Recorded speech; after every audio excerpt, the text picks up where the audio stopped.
Okay, we were talking about Japan and Colombia, but did you see that one coming?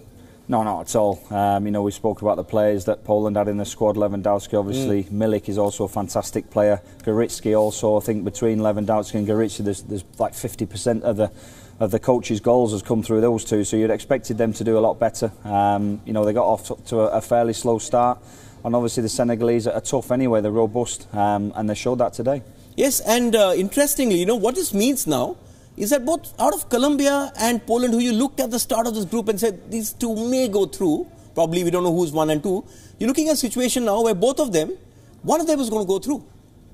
Well, I think obviously they play each other, don't they? So yeah, whoever wins that game is obviously is through, basically, as simple as that. So they'll all be thinking about that, maybe getting an early win and getting the points on the board, and then maybe having a little bit of a rest. Yeah, when you spoke about Senegal, you know how they are. They've had this dream run 2002. They haven't been back at the World Cup after that. This is how the group stands right now. Senegal, Japan are 3 points. Japan, Senegal next. So if one of those teams wins it, they're through.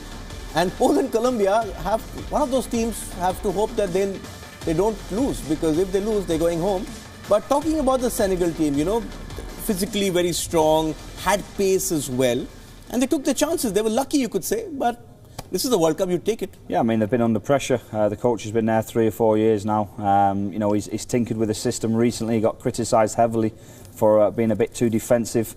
Tried 3 at the back as well in his last qualifier that the players weren't happy with. But it looks like he's got the right formula. He's got good players, and when you have somebody like Sadio Mane in your side, you're always chance of putting teams on the back foot because he's so fast. His acceleration is fantastic.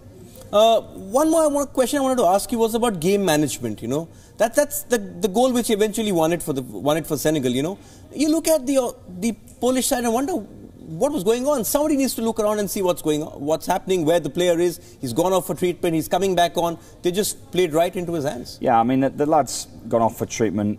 He's been called back on by the referee, and he is on the field. It's a strange back pass anyway. If you see where he's passed the ball from, he's trying to knock it 50 yards, 55 yards backwards. So it was a bad decision, regardless of the play being there or not. You shouldn't really be knocking a high volleyed ball back to the goalkeeper that's going to be bouncing around his neck. So it was poor anyway. Obviously, the lad's snuck on.